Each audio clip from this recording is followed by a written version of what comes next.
अध्याय तक श्रवण किया था।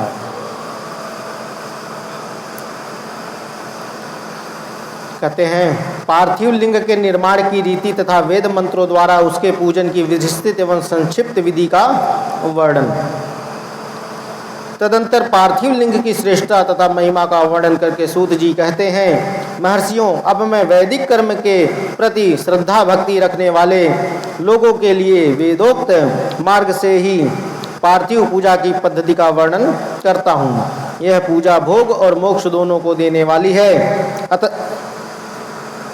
आहिक सूत्रों में बताया गया है, आह्निक सूत्रों में बताई हुई विधि के अनुसार विधि पूर्वक स्नान और संध्योपासना करके पहले ब्रह्मयज्ञ करें।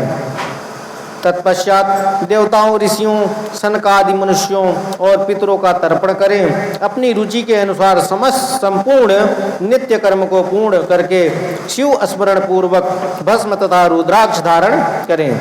तत्पश्चात संपूर्ण मनोवांछित फल की सिद्धि के लिए ऊंची भक्ति भावना के साथ उत्तम पार्थिव लिंग की वेदोक्त विधि से भली भांति पूजा करें।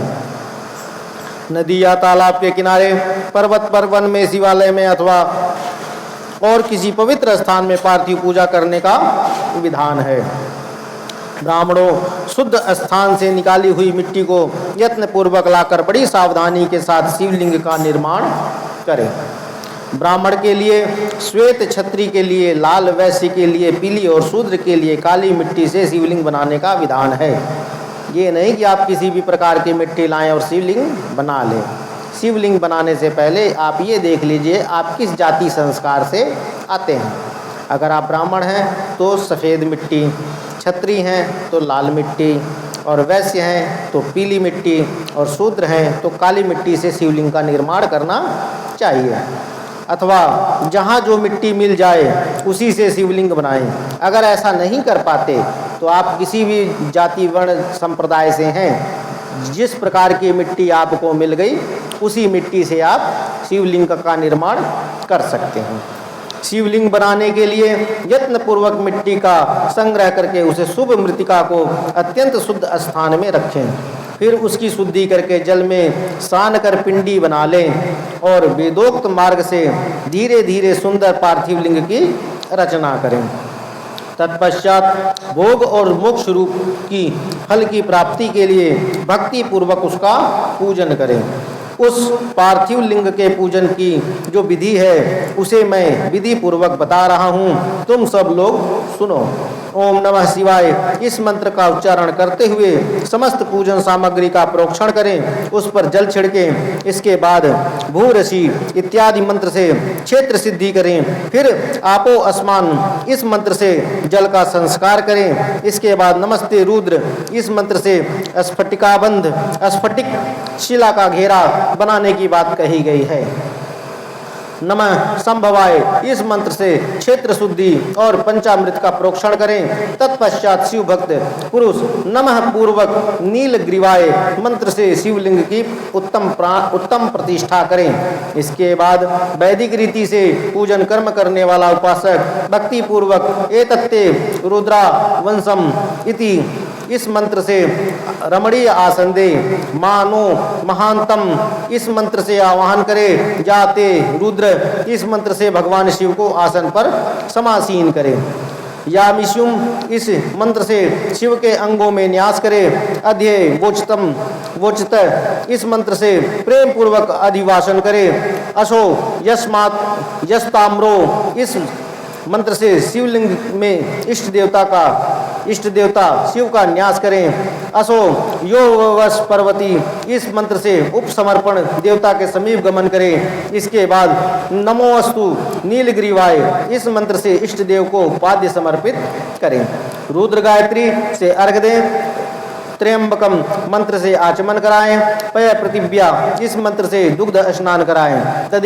दधिक्राणो इस मंत्र से दग्ध स्नान कराएं। घृतम घृत पावा इस मंत्र से घृत स्नान कराएं। मधुवाता मधु नक्तम मधु पात्रो इन तीन ऋचाओं से मधु स्नान और शर्करा स्नान कराएं। इस दुग्ध आदि 5 वस्तुओं को पंचामृत कहते हैं। पंचामृत किसे कहते हैं? 5 चीजों को मिला के जो बना करके शिवलिंग पे चढ़ाया जाता है उसे पंचामृत कहते हैं। ये नहीं कि 5 चीज़ कोई भी चढ़ा दो, 5 चीज़ का विधान है। दूध, दही, घी, शहद और गंगा जल, इन 5 चीज़ों को जो मिलाया जाता है तो उसे पंचामृत कहते हैं। पंचामृत का मतलब 5 अमृत। ये क्या है? 5 अमृत। 5 अमृत को जब एक में मिला दिया जाए तो उसे पंचामृत कहते हैं। और ये मंत्र बताए गए हैं छोटे छोटे, ये शॉर्टकट में बताए गए हैं। उसका पहला एक अक्षर बताया गया है, आपको उसका पूरा मंत्र पढ़ना है, यानी कि एक ही अक्षर पढ़ लिया हो गया। कहते हैं अथवा पाद्य समर्पण के लिए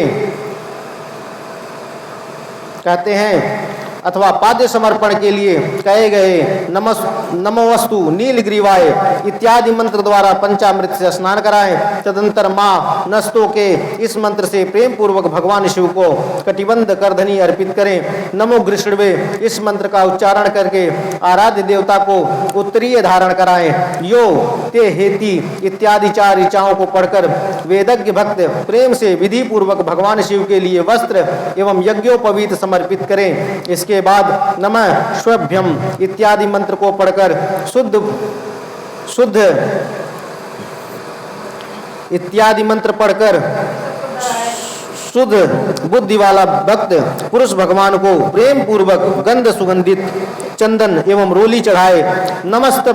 नमस्तक्षभ्यो इस मंत्र से अक्षत अर्पित करें। नमः पर्याय इस मंत्र से फूल चढ़ाए। नमः पर्याय इस मंत्र से बिल्व पत्र समर्पण करें। नमः कपर्दिने च इत्यादि मंत्र से विधि पूर्वक धूप दे। नमः आश्वे इस ऋचा से शास्त्रोक्त विधि के अनुसार दीप निवेदन करे। तत्पश्चात हाथ धोकर नमो ज्येष्ठाय इस मंत्र से उत्तम नैवेद्य अर्पित करें। फिर पूर्वोक्त त्र्यंबक मंत्र से आचमन कराए। इमा रुद्राय इस ऋचा से फल समर्पण करें। फिर नमो वज्राय इस मंत्र से भगवान शिव को अपना सब कुछ समर्पित कर दे। मतलब जो भी